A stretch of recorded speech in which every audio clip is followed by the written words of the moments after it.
नमस्कार। मैं अरुण के शर्मा, एनालिस्ट वन थॉट। कल हमने एक वीडियो किया था जिसमें ओआईसी की जो 21-22 तारीख को मीटिंग हुई थी यरूशलेम में, उसके विषय में बात की थी और भारत ने उसका जवाब दिया है, तो उस पर बात करना अति आवश्यक हो जाता है। अब भारत ने ओआईसी की अनुचित टिप्पणियों की निंदा की है। मैं इस निंदा का स्वागत करता हूं।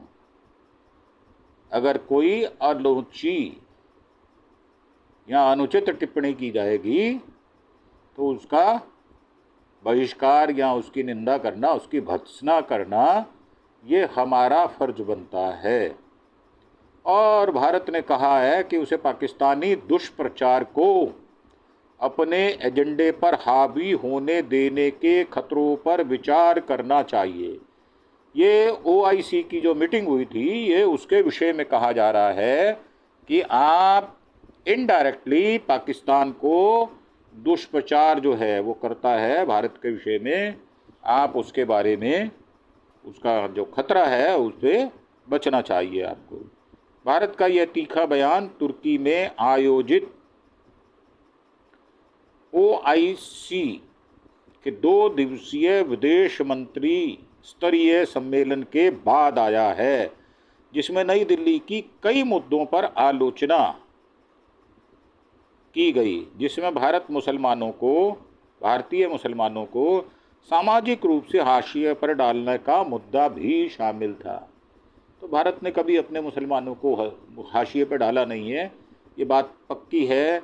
और मेरा साफ कहना है, मैं निजी तौर पर भी कहता हूँ, भारत के किसी मुसलमान को आप पूछ कर देख लें वो भारत में खुश है या किसी और मुस्लिम देश में, तो मुझे लगता है उसका जवाब होगा कि मैं भारत में ज़्यादा सेफ हूँ।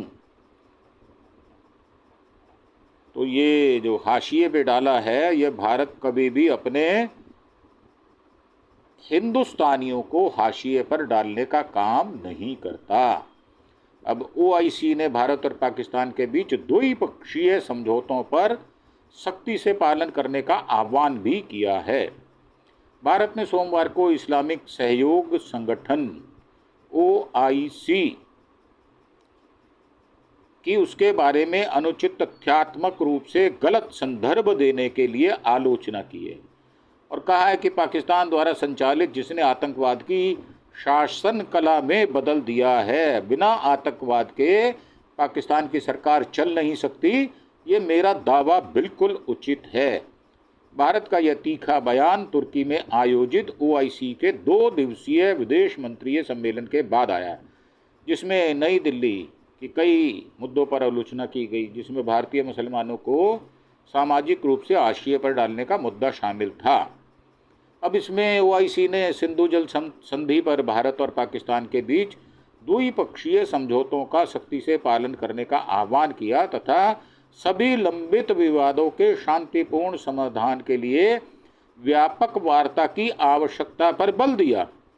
विदेश मंत्रालय ने एक बयान में कहा, भारत ओआईसी के विदेश मंत्रियों की बैठक में भारत के बारे में अनुचित तथ्यात्मक रूप से गलत उल्लेखों को स्पष्ट रूप से खारिज करता है।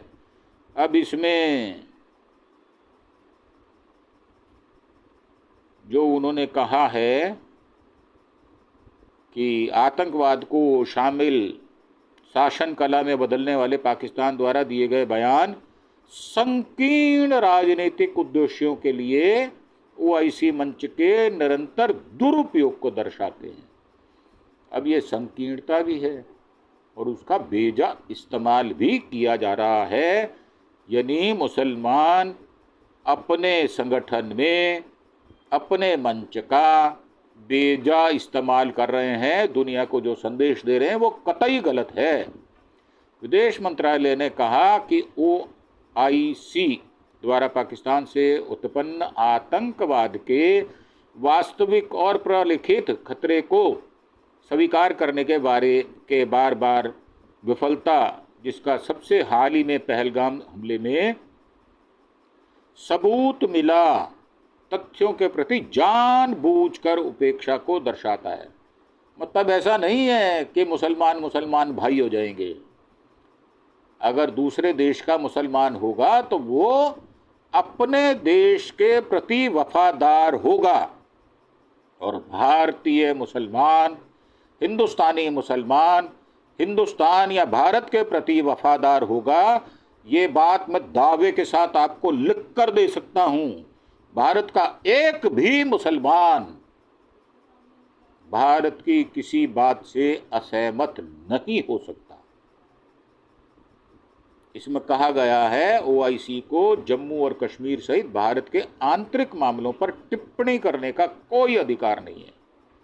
जो भारत का अभिन्न और संप्रभु हिस्सा है, यह एक ऐसा तथ्य है जो भारतीय संविधान में निहित है और अपरिवर्तनीय रूप से तय है। विदेश मंत्रालय ने कहा ओआईसी को पाकिस्तान के दुष्प्रचार को अपने एजेंडे को हाईजैक करने और उसका राजनीतिकरण करने की अनुमति देने के खतरों पर गहराई से विचार करना चाहिए। ये भारत सरकार कह रही है। कोई भी अन्य रास्ता ओआईसी की विश्वसनीयता को और प्रासंगिकता को कमजोर ही करेगा। अगर आप ऐसा करते हैं तो आप पे रिलायबल कोई नहीं करेगा, और ना ही आप रेलेवेंट भी रह पाएंगे। तो रिलायबल भी नहीं रहेंगे और रेलेवेंट भी नहीं रह पाएंगे, ये बात पक्की है। इसमें कहा गया है कि भारत पाकिस्तान के अकारण और अनुचित सैन्य आक्रमण के निराधार आरोपों को भी पूरी तरह से खारिज करता है। विदेश मंत्रालय ने पहलगाम आतंकवादी हमले के जवाब में भारत का ऑपरेशन सिंदूर पाकिस्तानी क्षेत्रों से संचालित आतंकवादी शिविरों के खिलाफ आत्मरक्षा का एक सटीक और वैध कार्य किया था। मतलब वो वैलिड था जो हमने किया, और हम डिजर्व करते थे कि पाकिस्तान के आतंकवादी अड्डों को निपटा दिया जाए। ये तो सिर्फ 9 अड्डों को निपटाया, अभी 13 बाकी हैं। चिंता मत करो पाकिस्तानियों, तुम्हारी हवा निकाल दी जाएगी और कुत्ते की तरह तुम दुम दबा के भागोगे, ये बात निश्चित है। बयान में कहा गया पाकिस्तान द्वारा केवल भारतीय सैन्य प्रतिष्ठानों को निशाना बनाने की बात करना बेतुका है, जबकि उसके जवाबी प्रयास न केवल विफल रहे बल्कि उसने लापरवाही से नागरिकों के जीवन और संपत्ति को खतरे में डाला और कई नागरिक मारे गए तथा घायल हुए। इसमें कहा गया है कि यह भी विडंबना है कि पाकिस्तान एक ऐसा देश जिसका मानवाधिकारों का रिकॉर्ड बहुत अधिक खराब रहा है, उसको हाशिए पर भी डाल दिया गया था। आतंकवादी देश भी घोषित किया गया था, उस पर बैन लगाए गए थे, और जिसका आतंकवादियों को पनाह देने, पालने और सशक्त बनाने का इतिहास रहा है, वह दूसरों को आतंकवाद विरोध और मानवाधिकारों पर उपदेश दे रहा है। हमारे यहाँ कहावत है, पर उपदेश कुशल बहु तेरे। तो ये आप पर उपदेश जो दे रहे हो ना, अपनी गिरेबान में झाँक लो भाई साहब। पाकिस्तानियों झाँको, देखो कितना गलीच रूप तुम्हें नजर आएगा।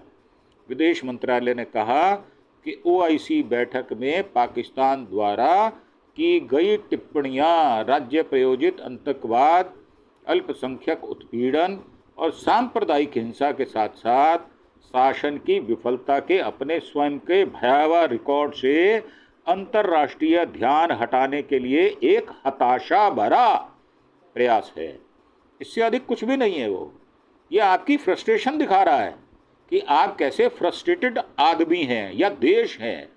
ओआईसी संयुक्त राष्ट्र के बाद दुनिया का दूसरा सबसे बड़ा अंतर सरकारी संगठन है, जिसमें 57 सदस्य देश शामिल हैं, जिनमें से ज़्यादातर मुस्लिम बहुल देश हैं या उनमें मुस्लिम आबादी काफ़ी अधिक है। तो ये जो बात कही जा रही है ना, ये सर्वथा अनुचित और बेमानी बात है। भारत अपने एक एक बाशिंदे के प्रति सजग और जिम्मेदार है। ये बात मैं बिल्कुल दावे से कह सकता हूँ। और जो भारत ने आपके खिलाफ टिप्पणी की है वो बिल्कुल उचित है। आपको अपनी अपनी गिरेबान में झांकना होगा।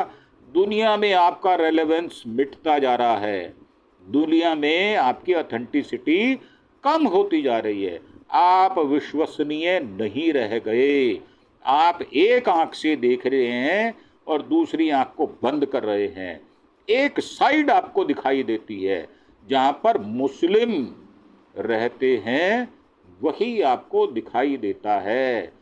पूरी दुनिया में 125 देश हैं जो ईसाइयों के हैं और 260 करोड़ से ज़्यादा की आबादी उनकी है। वो तो ऐसा नहीं कहते, वो तो भारत को सराहनीय और अच्छा बताते हैं, तारीफ करते हैं और ये कहते हैं कि भारत एकमात्र ऐसा देश है जहाँ पर पाकिस्तान जितनी आबादी पूरे देश के अंदर है और जितनी आबादी पाकिस्तान की है उतनी आबादी हमारे मात्र उत्तर प्रदेश की है। और उत्तर प्रदेश में अधिक संख्या में मुस्लिम रहते हैं। जिन प्रदेशों में अधिक संख्या में मुस्लिम रहते हैं, मुझे लगता है उन प्रदेशों में मुस्लिम ज़्यादा सुरक्षित हैं।